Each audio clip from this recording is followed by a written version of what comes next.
Thank you all for coming out tonight. I appreciate it. We're going to have a very fair and balanced discussion of a man who spawned a network that not just changed the news media and didn't just change politics, but changed our culture. So that was the sort of intriguing point for me when I started reading Gabriel's book. And I wondered, how could a broadcast outlet that on a given night gets 3 million people, right? Mm-hmm. They win the cable wars. They beat MSNBC by 3 times. They beat CNN, they triple them probably. But 3 million people is less than 1% of the population. How can they have such influence beyond 1% of the population that listens to them and watches them? It's a great question, and I just wanted to thank Tim for doing this. I've been reading his column in the Times for years, so it's an honor to be up here. And that is a great question, because on a certain level, we think of cable news as part of our niche media culture we live in now. The days of Walter Cronkite, Tom Brokaw, the old broadcast news anchors who used to dominate the airwaves are replaced by a fractured media culture with cable news, internet, social media. We think that the audience has been completely obliterated. But what I learned in the course of reporting this book is that really cable news far exceeds its audience levels. It sets the kind of background ambient noise that defines our national political conversation. Fox News really is sort of to use a football metaphor, the end zone on the right in terms of our national political debate. It defines where the goal line is, and in a certain respect, MSNBC and progressive blogs kind of defined where the left is, but it sets the kind of endpoints for where we start our debates, whether it's healthcare, foreign policy, government spending, immigration, all the big national issues that consume us. So to understand why Republicans in Congress talk the way they do about issues like Benghazi or the debt, you have to understand where that kind of message comes from, and it comes from Fox News. It really defines, as we talked about, the political culture. You mentioned MSNBC. How is... You've said that Fox is basically, I'm paraphrasing, a political operation with journalists. How is MSNBC not a leftish political operation with journalists, or is it? No, that's a really important distinction to focus on, because to understand Fox News, and we can get into this, you really have to understand the creator and founder of the network, Roger Ailes, who is by nature a political animal. He spent his entire career in politics and television, and he built a network that reflects his worldview, which is structured like a political campaign. MSNBC, in contrast, is a business. It was a TV network founded by Microsoft and NBC in 1996. For much of its early history, it was trying to be kind of the Gen X channel after 9/11 to kind of try to compete with Fox. It counter-programmed and tried to be more right-wing than Fox, if you can believe that.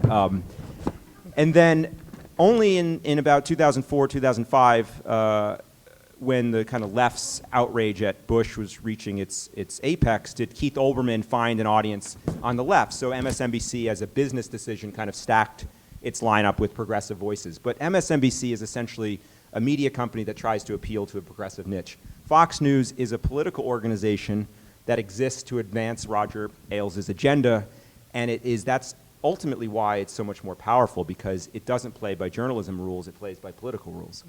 And a couple of things that really interested me in the book in that realm were how closely Fox worked with the George W. Bush White House on a couple of their strategic initiatives. One was, of course, the war. And you talk about how Ailes said, I'm going to help you launch this thing. It's theater. You need to roll it out right.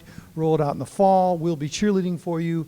I wonder if you could talk a little bit about that, and also their link with the Swift Boats Veterans for Truth, which basically kiboshed John Kerry in September. I was looking at the transcript today of an interview that O'Reilly did with Bush, asked him if there was any coordination with the White House, and Bush said, none that I know of. Amazing. I mean, that chapter in American history, I think, will, as we move on, will be this kind of unbelievable chapter in history, where after 9/11, you had Roger Ailes, the head of the most dominant cable news network, coordinating his programming, his ostensible news programming, with the White House. And it took on several forms. Roger Ailes wrote a private memo to Karl Rove, in the aftermath of 9/11 with explicit instructions to hand this memo to the president. And in effect, the memo said that George Bush should launch a complete military response to the attacks of September 11th, and that if he did that, Ailes would guarantee that Fox News, as you just said, would cheerlead from the sidelines. The other thing that Ailes did, which is that during the 2004 re-election battle, the Swiftboat Veterans for Truth leaked Sean Hannity the ad that was the famous Swiftboat ad with all the veterans coming out and essentially turning John Kerry's strength, his war service, into a liability. And Sean Hannity debuted this ad. And the most powerful thing, this is the part I really want to get into, because this shows you how Fox is such a powerful political machine. Everyone knows that now that Hannity and Colmes, the show, was rigged. It's a platform for Sean Hannity's right-wing views. But back then in 2004, you have to remember that Ailes really pushed this notion that it was like Crossfire. It was a legitimate left-right debate show. And the night the Swiftboat ad debuted, Alan Colmes was off for that night, and they had a replacement host. And I interviewed this man named Patrick Halpin. He's a Democratic operative and pundit. And he was sitting in for Alan Colmes. And to have a Democrat, to have a liberal helping deliver a Swiftboat attack message is so devastating when you think about it. Essentially, Ailes got someone from within Kerry's camp to deliver a devastating political attack line. And the audience at home watching this hears it, and they see, well, wait a minute, a liberal is raising these questions, is talking about the Swiftboat allegations. There must be something to it. So then it expands beyond the realm, it moves out of the realm of propaganda, and it becomes news because you have someone who is on Kerry's ideological team delivering the attack line. So that shows you how Ailes is willing to use techniques putting liberals in compromising situations, which is an incredibly effective programming strategy. And of course, from then it got injected into the media mainstream. So everybody had to talk about it. You also make the point that Ailes, who was associated with the Willie Horton ads used in the first Bush presidential campaign against Dukakis, they had to pay for those. But with the Swiftboat Veterans for Truth, they were getting free media. It's amazing. I mean, essentially, so Ailes to this day denies that he created the actual Willie Horton ad, but the Bush campaign created a revolving door ad that essentially was echoing what the outside PAC group had created. But what Ailes did is he reversed the business model of political advertising. And this, to me, again, is I think one of the revelations that historians years from now may look to. That in the old model, when Ailes was a political consultant for Richard Nixon, George H.W. Bush, Ronald Reagan, Mitch McConnell, a whole host of Republican leaders, he would go, the campaigns would buy advertising on television stations, Ailes would create the ads, and they'd have to find airtime.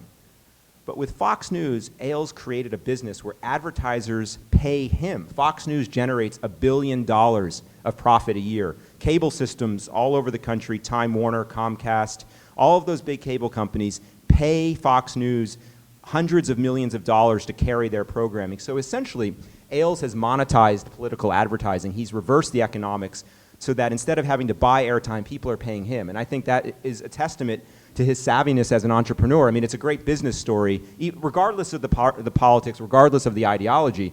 I mean, it's a true American business story that he was able to reverse engineer how political advertising gets done in this country. It is. That's one of the things people will study as well. I've seen a couple studies that show that Fox listeners, people who get most of their news from Fox, are less informed than people who say listen to NPR. Now, I'm not trying to give a plug for NPR here, but do you know any of those, and can you elaborate on that? Because one of my concerns is how a democracy can make decisions when a huge amount of the citizenry believes something that is not true. So there's been a whole host of social science research about the impact of Fox. One of the studies that Tim is talking about is awareness of issues in the news, and Fox viewers through the years have scored historically at the lower, if not the lowest end of the spectrum. The other social science research that I find so fascinating is that there was a study that asked respondents which news organization do you trust the most? And Fox scored at the highest end of the most trusted news outlet and at the lowest end. So essentially, there's a group of people in America who believe Fox News is the most trusted news source, and there's an equally large group that believe it's the least trusted. And what that shows is that Ailes programs the news to divide an audience. It's the use of wedge issues, the use of issues of class, race, geography, economics, to divide his audience so that if you're in the Fox family, if you're a part of the Fox Nation, which is the name of his, one of his websites, you believe it's gospel. And I think that is, again, a testament to his skills as a political strategist and as a television producer. But to your point about democracy, I think it's really interesting because, you know, we have now found ourselves in a point in American history where it's common to hear people say, well, President Obama is a Marxist, or he's a Muslim, or he's a socialist. Born in Kenya. Yeah, and you know, these things have become mainstream, and while you may not hear those exact attack lines on Fox News, they get very close to the line. They obviously definitely push the socialist attack line. And these things take hold without a lot of reporting and fact behind it, but they become kind of conventional wisdom.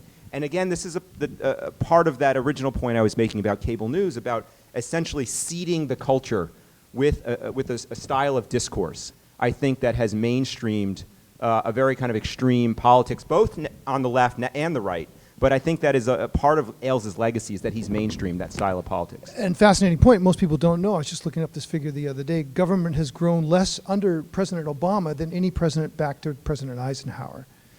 He's not, if for a socialist, he sure hasn't put a lot of government jobs in there. And then you look at his press conferences where he's defensive and he's saying, well, you know, I'm not a socialist. So you're right, it goes all the way up the chain there. You mentioned Ailes' ability to be, well, you didn't get into this, but I want to get into this, Ailes' ability to be a showman. He comes out of the Mike Douglas show. He comes out of show business. He comes out of Broadway. He got his early political work is with Richard Nixon. He understands how a narrative can hook an audience. Could you talk about that, starting with Bill Clinton's Monica Lewinsky episode and why that was a godsend for a fledgling Fox then, and how he creates narratives all the way up to the war on Christmas? You know, I think this was one of the main ideas that I tried to explore in the book. To understand Fox News, you have to understand who Roger Ailes is. And as Tim was saying, he comes out of the world of show business. He started in television as a young producer on the Mike Douglas show, which was a kind of very middle-of-the-road, conservative, mid-1960s daytime TV show hosted by a former big band singer. It was essentially appealing to the Americans that felt the culture was moving too fast, right when the tumult of the 60s was starting to burst into the open. And on the set of the Douglas show, Ailes learned that to hook people, you have to communicate on an emotional level. Television is an emotional medium. It's not a medium that hinges on ideas and fact like print journalism. And so what Ailes learned is that you can communicate a message by appealing to the audience's emotions. Now, fast forward 3 decades to Fox News. The Monica Lewinsky story was a godsend for Ailes because essentially it gave Ailes a running storyline. When Bill Clinton stood up and said, I did not have sexual relations with that woman, Miss Lewinsky, Fox News had a never-ending story until he answered that question because the audience wanted to know, did he or didn't he? And so from the moment Clinton gave that press conference to the fateful day where he admitted to the American people that he had lied, Ailes had a storyline to paint the president as a cad, as a hypocrite, as a liar. It gave him a storyline, and he essentially revamped Fox News' entire lineup. The 2 years that Fox News was in business before the Lewinsky scandal, it was failing as a business. It started in '96. He couldn't develop a business model that worked. It was a bunch of hodgepodge of different talk shows. But the Clinton story gave him a storyline. He scrapped his lineup. He stacked it with news shows. He moved Bill O'Reilly from 6 p.m. to 8 p.m., which was when O'Reilly became the standard bearer of the network. He became the culture warrior that found an audience. And that told Ailes that if you could program a cable news network around political scandal, around storylines, that you would have a huge business. And now he repeated that. Fast forward 2 more years to the 2000 presidential recount. Fox News was the first news network to declare George W. Bush president of the United States, even though the AP and other reporters were skeptical. Sorry to interrupt. Yeah. Can you mention who was working at their decision desk when they declared him? Another moment in American history that I think years from now will just blow people's minds. George W. Bush's first cousin, John Ellis, was running the Fox News control booth the decision desk that was deciding how they were going to call the election. He was in charge of the team of statisticians and analysts that crunched all the data numbers of the exit polling and the vote counts so that they can project the winner. And there was a phone call that took place. I mean, this story just like, it was like one of those moments as a reporter where you can't even believe what your sources are telling me. So I interviewed a woman who was a statistician who was working at Fox News that night in the data room crunching the numbers. And she saw John Ellis, George W. Bush's first cousin, get off the phone with Jeb Bush, the president's brother, and declare, "Jebby says we got it. Jebby says we got it." Now, this was at 2 in the morning when Florida was totally up for grabs. Jeb Bush, as then the governor of Florida, was getting info from all of his political operatives in the state of Florida. And so the governor, imagine, the governor of Florida tells the head of the Fox News decision desk, who happens to be the cousin of the candidate, that they have won the election, and within minutes the network calls it. Now, the analysts said that the numbers, they thought it looked good, but just hearing that from the governor, created kind of a psychological, emotional moment where they said, we should probably go with this, or at least not speak up to say we shouldn't do this. And that created the moment where if the media announced that Bush was the president, all the other networks followed suit. And then the Gore campaign was in the hopeless position of trying to say, well, actually, it's too close to call. But that reality, the media reality, was created that night. On Election Day, millions of Americans saw the television news networks declare George W. Bush the president.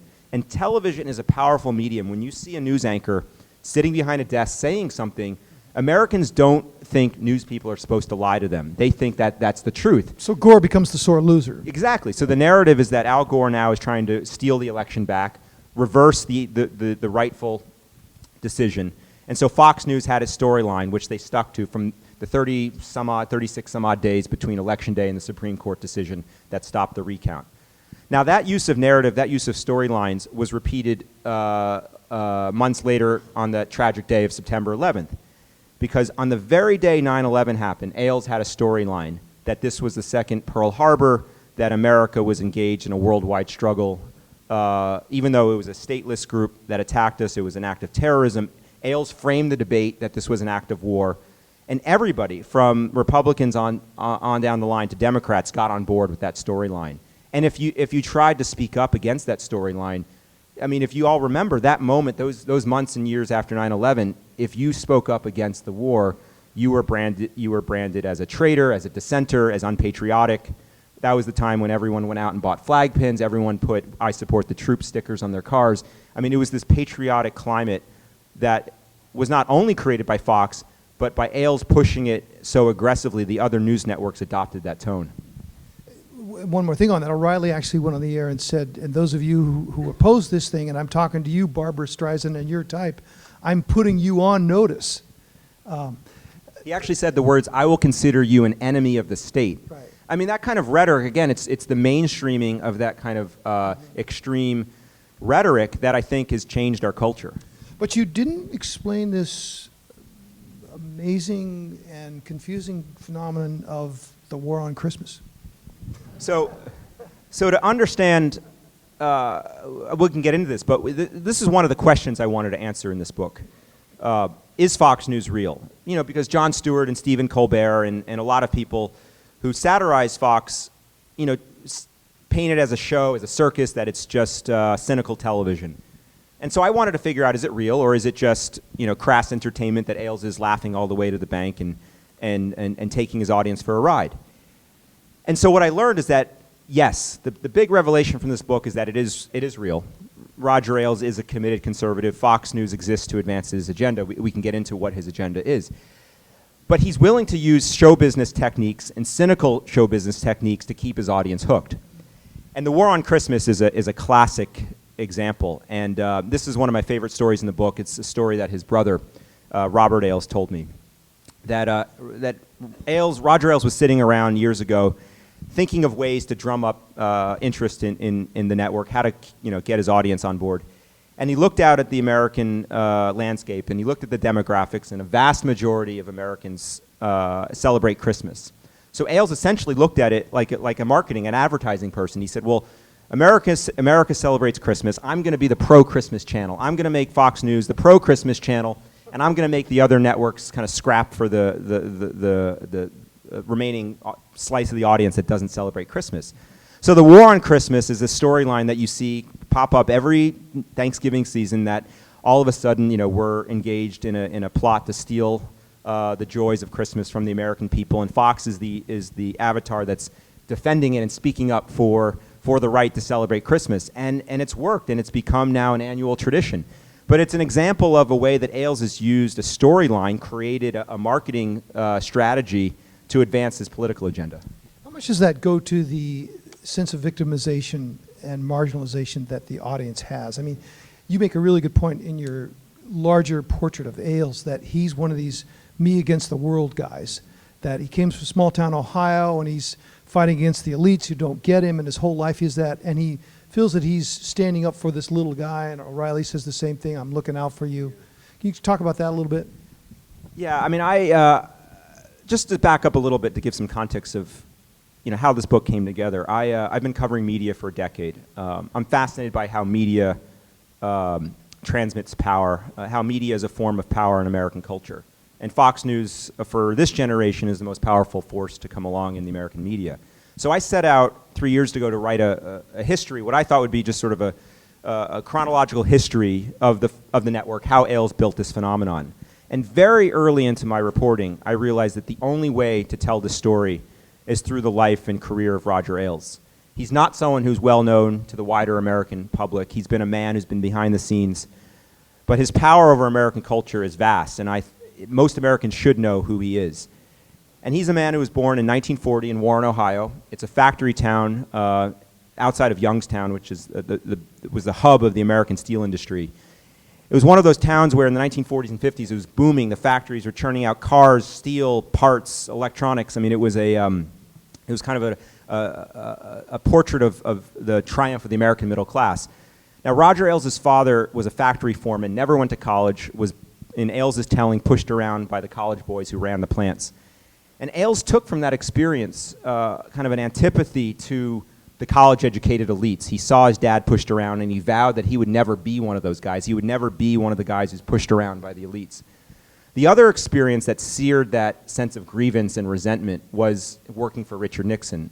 Roger Ailes, as the executive producer of the Mike Douglas Show, met Richard Nixon on the set of the program when Nixon was just starting his second presidential run in 1968. And Ailes pitched himself as Nixon's media advisor. It's one of these myths of American politics, one of these legendary stories where in Ailes' telling, Nixon was waiting backstage and kind of was complaining about having to do this television appearance because, as everyone knew, Nixon bombed on television. In 1960, one of the reasons he lost the election was that he appeared ghost-like and sweaty on stage next to John F. Kennedy in those famous televised debates, which were the first televised debates. And Ailes says to Nixon says, well, it's a shame a man like me has to use television to get elected. And Ailes snaps, if you think that way, you're going to lose again. And Nixon was so taken with this young, brash kid who talked back to him that he told his advisors to hire him. And Ailes walked onto the campaign, ended up leaving the Mike Douglas Show, and became Nixon's TV consigliere. And Ailes imbibed Nixon's worldview. The '68 campaign was really Nixon's revenge fantasy on the American media. He vowed that he would never allow the East Coast elites from the New York Times, the Washington Post, CBS News to run him out of politics. After his 1962 defeat for governor in California, he gave that surly press conference where he said to the assembled press corps, you're never going to have, Dick Nixon to kick around again. And so in '68, Nixon set out to win the election, but ultimately to defeat the American media. And it was in that hothouse of the campaign that Ailes imbibed that worldview that journalists were the enemy. And you could argue, and the reporting in my book, I think, makes a compelling case, that Fox News is also sort of Ailes' revenge at the media. It's kind of the anti-journalism network. It's created to kind of throw it back in the face of the journalists who kind of take fact-checking and rigorous reporting seriously. Fox News kind of throws it out the window and says, listen, we can get away with it. And it's kind of Ailes' revenge. And he jokes and he says to people when he's called out on, he says, well, I get the ratings. I mean, it's his say, like, listen, I'm winning, you guys are just sore losers. On that point, you quote Ailes' opinion of Fox, I don't know what she's even called, Sarah Palin personality. He calls her an idiot. And then he basically fires her after the 2012 campaign where both she and Rove, were proven to be on the wrong side. Then he hires her back, but he says he does it to piss off the elite media, just to your point. He just wants to use her basically. He calls her an idiot, but then he wants to use her to go against his enemies. I mean, Roger Ailes has a complicated relationship with all the famous personalities who are on his network. I mean, to most Americans, they don't know Ailes. He's the man who's running the show behind the scenes. So all of these guys, Bill O'Reilly, Sean Hannity, Sarah Palin, Karl Rove, are kind of different reflections of his personality. They're manifestations of his personality. They're the public side of who he is. But he kind of resents them. This is what I love about Ailes. It makes him such a compelling, almost literary character, is that he kind of doesn't like the people who work for him. He calls Bill O'Reilly a book salesman with a TV show. He calls Brian Kilmeade, one of the Fox and Friends hosts, a sportscaster from Long Island. He kind of thinks the guys, he once said in an interview, and I quote this in the book, Ailes said, most TV people are idiots. He kind of thinks that the people he's made famous, that they should owe everything to him. Right. And I love that idea of this guy who has to kind of live vicariously through the famous people that are out front, but then kind of resents their success and feels that they need to pay him homage and be loyal to him. Let's talk about power, since you touched on the dynamic of that in media. There was, I think, a Pew Research poll the other day that asked people their political affiliation, and the Republican Party polled at the lowest it has in about 40 plus years. It was somewhere in the mid-20s, I believe. So couldn't you argue that though Fox does speak to its bubble, though Fox has had that influence on the discussion, they haven't really altered the balance? Mm-hmm. That is, it's a fascinating dynamic, and I explore that in the book because I trace. The book is a portrait of Ailes' life. It traces the rise, and now he's into the decline and eventual fall period of his life. And the apex of Fox's power was in the midpoint of the Bush presidency. Hurricane Katrina changed the fortunes of the Bush presidency. It also changed the fortunes of Fox. The audience declined in the months and years after Katrina, only to revive in the age of Obama. But to your point about Fox, it sort of is the monster that's eaten the Republican Party. The end of my book explores and reveals the inside machinations of how Ailes tried to script the 2012 election. He said before the 2012 election that, quote, "I want to elect the next president." He set his personal mission to defeat Obama. He wanted Fox News to be his personal megaphone to help the Republican candidate defeat Obama. It's important to point out that Ailes did not like Mitt Romney. He wanted New Jersey Governor Chris Christie to be the standard bearer. This is before the Bridgegate scandal had maybe made that problematic. But Ailes was captivated by Chris Christie and General David Petraeus. Both men decided to sit out the race, so he kind of had to go to battle with Romney. As Donald Rumsfeld says, you go to battle with the army you have, not the army you want. So Ailes is forced to deal with Romney. And he basically sets Fox's strategy to go on an all-out attack against Obama. He's in a private meeting, I quote in the book, Ailes said that Romney didn't have what it took to, quote, rip Obama's face off. So Fox was going to be that attack machine. And the consequence of that was that it was a very divisive message, a very angry message that while it riled up the Republican base, it ended up kind of becoming the brand of the Republican Party. And Mitt Romney, who in most of his political career was a Massachusetts moderate governor, he passed a universal health care plan in the state of Massachusetts. He was trying to do some innovative things with climate change when he was the governor. Essentially has to rebrand himself as a far-right Tea Party candidate and run around talking like Sean Hannity, which never really seemed authentic. Conservatives didn't buy it. Moderates didn't like it. And it was not a winning political strategy. So essentially, Fox has damaged the very party that Ailes has devoted his life to working with. And in that way, the end of the book is a kind of a tragic story, because the thing that made Ailes powerful, the thing that made Republicans so powerful in the age of the George W. Bush presidency, is ultimately harming and undermining their electoral fortunes. And that is, you really realize that television and politics are two very different things. No, and it's, to take your point a little further, you saw Romney talking about the things that Fox hosts would talk about. So I think it was in the second, maybe it was the third presidential debate with Obama, Romney brings up Benghazi. And he says, well, you, Mr. President, never mentioned the word terror And Obama sits there calmly and says, yes, I did. And Romney says, no, I know. And Obama looks at him and says, go on. And, you know, as Jon Stewart pointed out, anytime your opponent says that, now Candy Crowley says, yes, you did, and the tape later showed that Obama said no terror, no act of terror. Yes. So he was essentially he could have been talking about the economy, which they arguably could have won on. Yes. That's to your point about how they created this monster and it came back to bite them. Mm-hmm. Yeah, it never really connected, and I think also what it's interesting to point out is when that video of Romney at a private fundraiser in Florida. The 47%. Yes, Yeah. You know, you had Mitt Romney calling 47% of the American people essentially moochers and takers. And that kind of makers versus takers rhetoric was pulled straight out of Fox News. That's a storyline that Ailes believes. He says it in meetings. Ailes has told his top producers and executives that Obama hates capitalism. In interviews when Romney would appear on Fox, he was asked, you know, is Obama the first president to run against capitalism? So I think Romney, maybe it was subconsciously or not, but adopted that kind of rhetoric that when it was exposed to the wider American electorate was just a turnoff. Right. And he could, I think I totally agree to what Tim said, that this was an eminently winnable year. 2012 was a very winnable year for Republicans. Stuart Stevens, who was Mitt Romney's chief strategist, wanted Romney to run on the economy. He sort of said, well, this is, Romney has business experience, the economy was weak, and if he ran on that, very sober kind of technocratic message, it might have connected, but he had to appeal to that, the sort of conservative media machine, of which Fox is, the loudest voice. So that was kind of harmful to, it was essentially Ailes was running Romney's media strategy, and by doing that, he lost. Right. Now, let's talk about the future. You've got, in my mind, a really interesting scenario down the road. Rupert Murdoch, whom we haven't discussed, who owns Fox and hired Ailes, is, correct me if I'm wrong, 83. And he has a relationship with Hillary Clinton. They are not enemies. They've gotten along. He's given money to her campaign.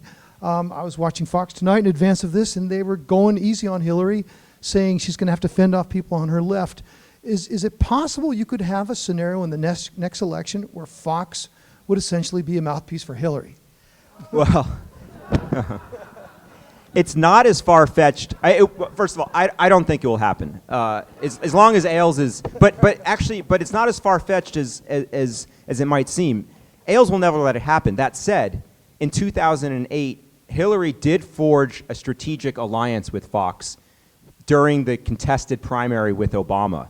That, if we all remember, in 2008, Hillary was polling really well with the more conservative Democratic voters in Pennsylvania, in Ohio, the union guys, the Catholic Democrats. And so Hillary's advisors forged a strategic alliance with Fox to push anti-Obama messages onto the airwaves.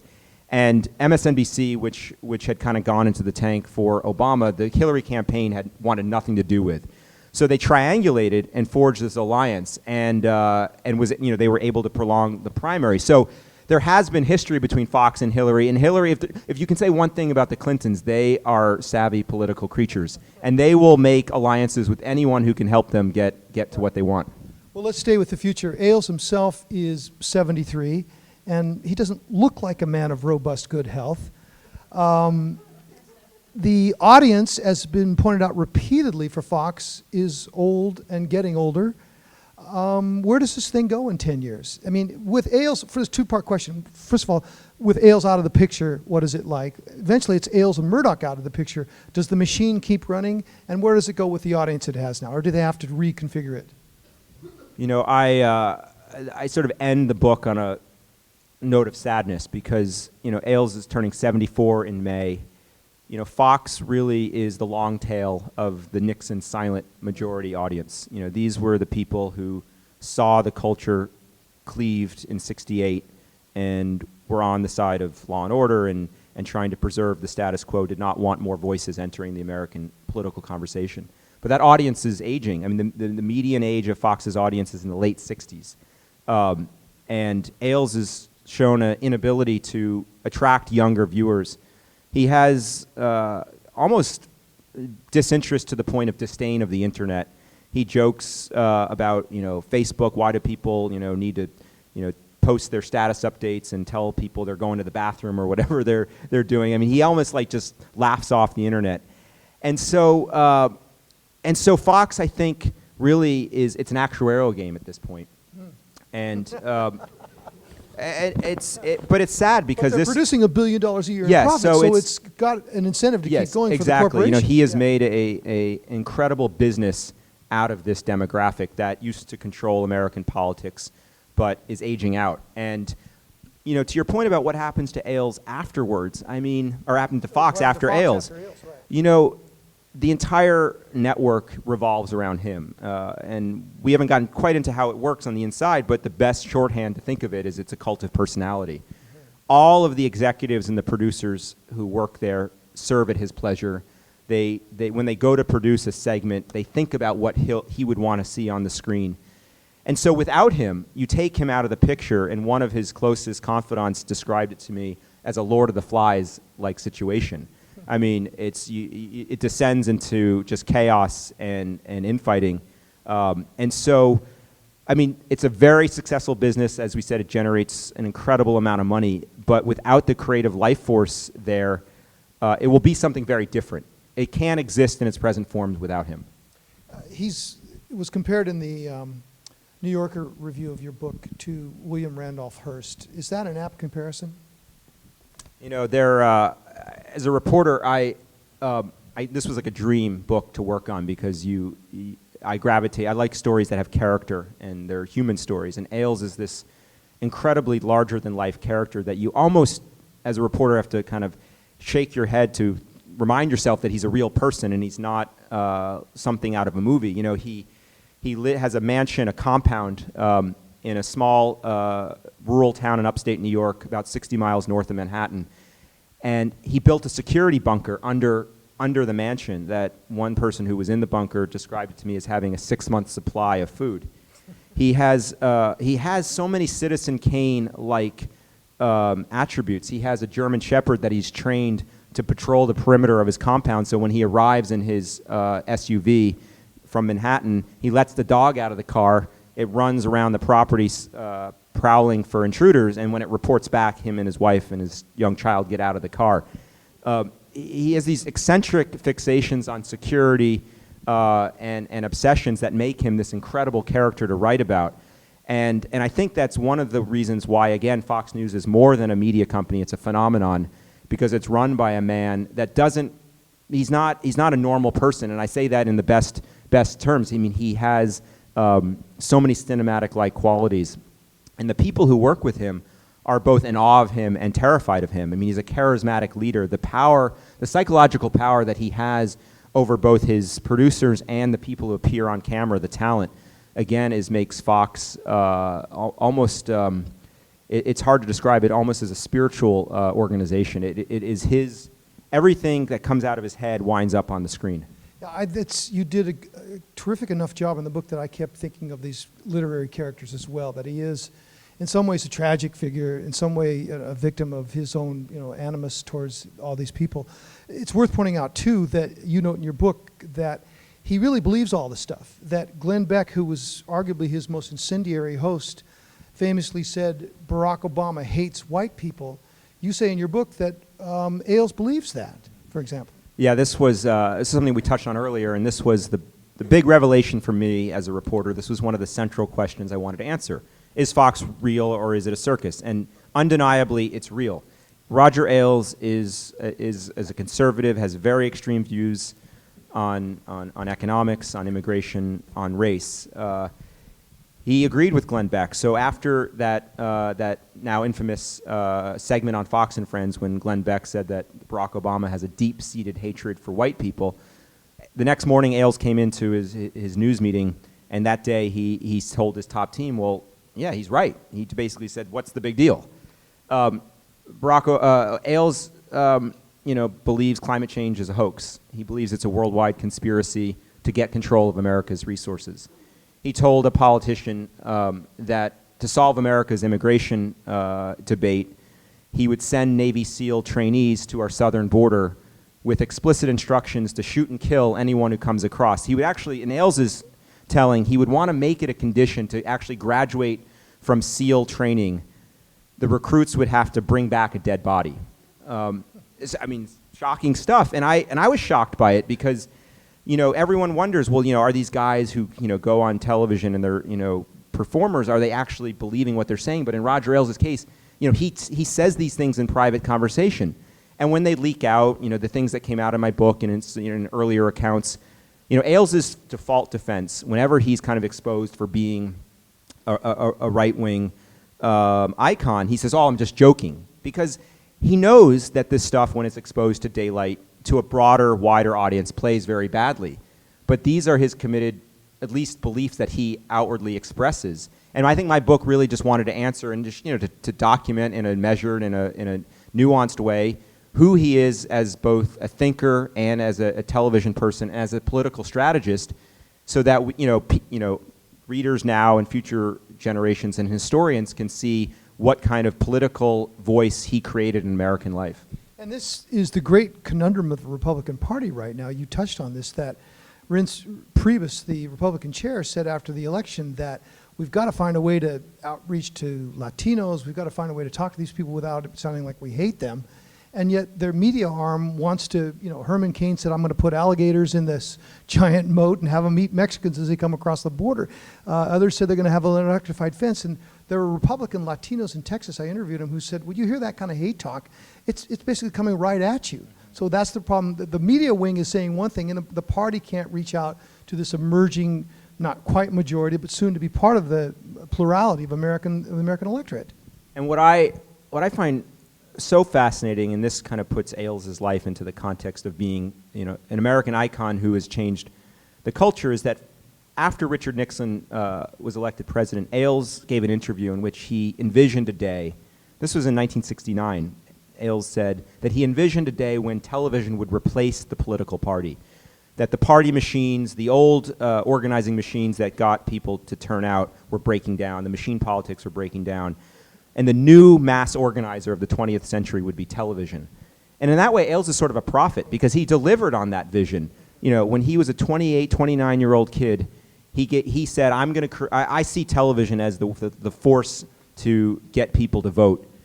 And he, with Fox News, 40 some odd years later, achieved it. And in that way, again, this book is not an indictment of him. It's a testament. It's a testament to his power and his vision. And now, it's up to the readership to kind of engage. Well, how has his vision affected our larger national conversation? But I wanted to go out and show this man is a visionary who's changed the country, and he will be remembered as someone who has played a pivotal role in his generation. And he's accomplished that. I mean, Fox is larger than the Republican Party in a sense right now.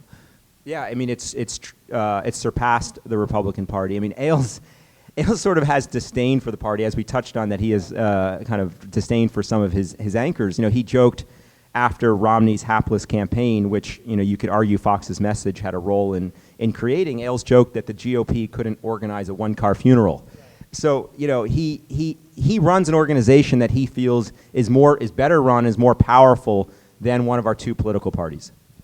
All the articles I've read about your book in New York Times and elsewhere, by far the most interesting and frankly entertaining was by Frank Rich in New York Magazine. And what he basically said was that he pointed out, somebody else said this, but before Fox became prominent, I think 7 out of the 10 presidents have been Republican. And since they've become presidents, 5 out of 6 have been Democrats. And his proposition was, Fox basically shoots itself in the foot. The left wing ought to stop fussing with them and just let them just be what they do. They'll destroy themselves. Well, I cite that study in my book as well, and that was like totally eye-opening to me, that in the so-called age of the liberal media, we actually had more Republican presidents. The so-called liberal media was actually beneficial for Republicans, and now in the age of Fox News and Rush Limbaugh, Republicans are essentially always in the opposition, in the minority, because for Fox, it's better for them from a business standpoint, from a programming standpoint, to have a Democrat in office to rail against. And it's better to be extreme, isn't it? Right. So which is not good for governing. No. So that the success of Fox, you can see that data, and that's another point that shows how it's damaged the fortunes of the Republican Party. At the beginning of 2013, the median age of the typical Fox viewer was 66. At the end of 2013, 68. I totally agree on the trend line, and my book ends on that idea that this period of American history is nearing its twilight. But I think the question is, will the Republican Party see that, and will they challenge Fox? You know, Mitt Romney essentially did not talk to any other media outlet besides Fox News in the 2012 election. And so will Republicans, the question I think is, will Republicans in 2016 see that power waning and say, you know what, if we want to win elections, if we want to sell our policies to the American people, we have to talk to CNN, we have to talk to NBC, we have to talk to the New York Times, Washington Post. I mean, essentially Ailes has monopolized the conversation the way Republicans talk to voters. But that has, as we've talked about, harmed their ability to win elections. So I think that's the big question, is if Republicans can break the fever and get out of their right-wing media bubble and talk to a broader audience. You've talked about him establishing the storyline and the party line. Could you go through some of the mechanics and how this is instructed and enforced from the start of the day until the time that the program is on? So, great question. This is, again, one of the central lines of reporting I wanted to answer in this book. Well, how does it work? Because everyone in America seems to have an opinion about Fox News, whether you love it or hate it, but there's very few facts about how does it work on the inside. It's an incredibly secretive organization.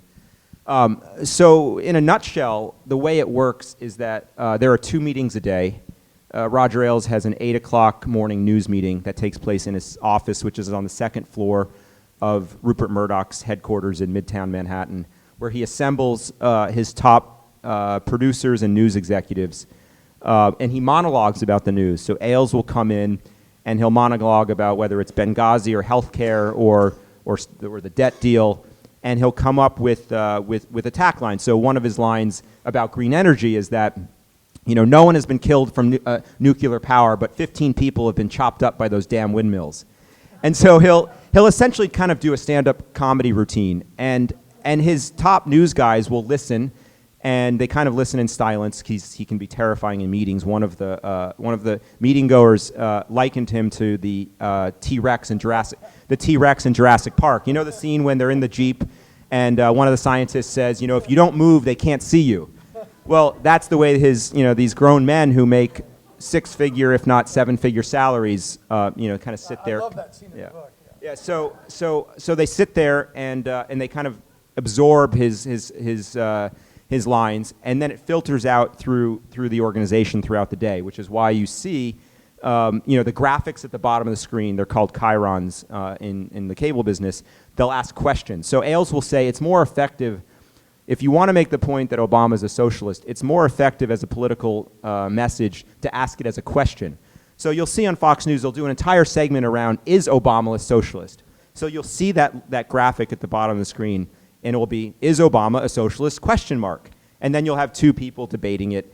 But just the audience at home reading that question, it's essentially like a push poll. By asking the question, you plant the idea in the audience's mind. So there's the morning news meeting where Ailes kind of sketches out what stories he wants to see on during the day. And then there's an afternoon meeting where, again, he'll monologue about the news. The other thing that's so fascinating is the way Fox News works is you can never talk about Roger Ailes. He wants to be like the wizard in The Wizard of Oz, the man behind the curtain. So there's a saying that takes place around the offices in the newsroom. They'll say, the 2nd floor says, or the 2nd floor wants. And that's a reference, again, to his office on the 2nd floor of Murdoch's headquarters, so that he'll have plausible deniability. But to your question about how does it work, well, here's an example of just how involved he is on the nuts and bolts programming. So during the healthcare debate, when the bill was working its way through Congress, one of the popular attack lines that Ailes pushed, which Republicans adopted, was how complicated the bill was. You know, you heard the line, it's a 2,000-page bill. So to make that point, Ailes handed a stack of papers to a conservative anti-healthcare activist and told her to wave it on screen, to literally take a stack of papers that was, like the size of a phone book and hold it up on screen. He gave her a prop. And that line got absorbed on the right. And what I found so interesting is that, the bill is 2,000 pages long. Well, that's the way Congress works. I mean, legislation is complicated, but that notion that the healthcare was this Rube Goldberg-like scheme was pushed because Ailes created a visual image that one of his pundits could actually make on camera, so he's that involved in the nitty-gritty of the programming. And I think one of the fascinating things is why the American media establishment, from all of the biggest newspapers and television networks in our country, treat Fox as no different than the Associated Press, the New York Times. They have a prime seat in the White House briefing rooms. They are a part of the American journalism fraternity. They are. So I think that is a question. I don't have an answer for that, but I think, maybe it's also a testament to how the First Amendment is a bedrock of American democracy, and we have this notion where all voices should be heard. But I think Democrats' struggle of how to engage with Fox has been something that they haven't quite figured out. See if you go a little bit deeper with that. So in a way, you've summarized what is a moment in the evolution of media and how media has related and evolved. We've moved from broadcasting to perhaps the more narrow casting of cable news. And you've talked about the blurring of lines between politics and media. Is there a persuasive case to be made that we can distinguish between politics and media? And if not, why not? And can we bring the, let's say, emotional awareness and intensity that Roger Ailes did in a response to what he does without being, a counter-tyrannosaurus?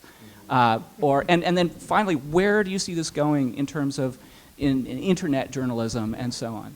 Well, I've thought a lot about this because as a reporter, I believe in fact. I believe in rigor. I had 2 fact checkers spend 2,000 hours vetting every word in the book. And I believe that journalism can be divorced from politics, that you can have objective journalism that just tries to seek out the story. But unfortunately, I think as a wider culture, I think we've crossed that Rubicon. In a certain way, Ailes has taken us back to an earlier time in our history. The pamphleteers going back to the founding of the United States. Politics and media were twinned, and media for much of our history was just politics by another means. It was really only in the post-war period where we had the notion of big city newspapers and broadcast networks that tried to appeal to the broadest audience. So I think partisan media is the future. And that said, I think there are places that can try to still uphold the old standards of rigor, objectivity, transparency. But I think the wider media culture, which Ailes figured out and monetized so successfully, has been adopted across the political spectrum, is here to stay. And to your point about, can the left create a counterweight or an analog to Fox? They failed. Air America tried to create essentially a left-wing version of talk radio. They couldn't do it.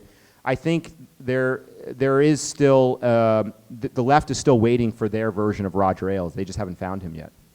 Also, you touched on this. You can use old media standards to raise smears, and you saw that.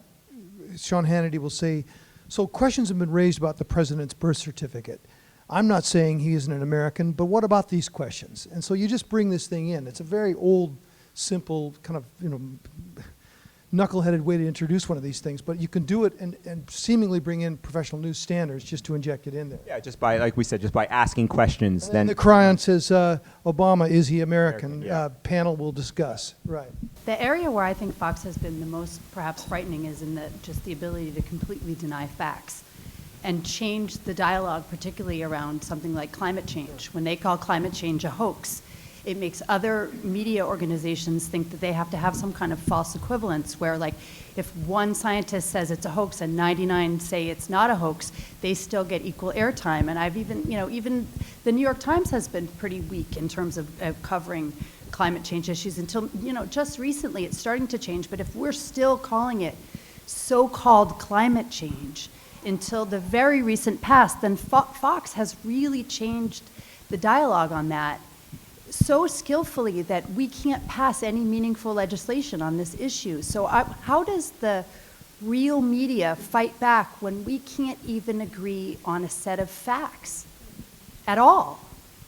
Well, I think more broadly, because this touches on something that Ailes has been so successful at, is making essentially Fox is a campaign against the rest of the media. We talked about it. It's sort of the right's revenge for what they saw as a liberal controlled media.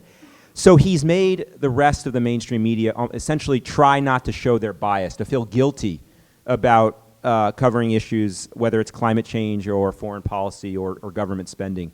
And I think that is one of his most brilliant coups in terms of Fox's powers, because if you get your ostensible opponents to kind of do what you want, then you win. I mean, Fox doesn't have to close the deal on climate change, but they've just raised enough. Let me just actually let me make one point, because this touches on the book, because I think this can explain a larger truth.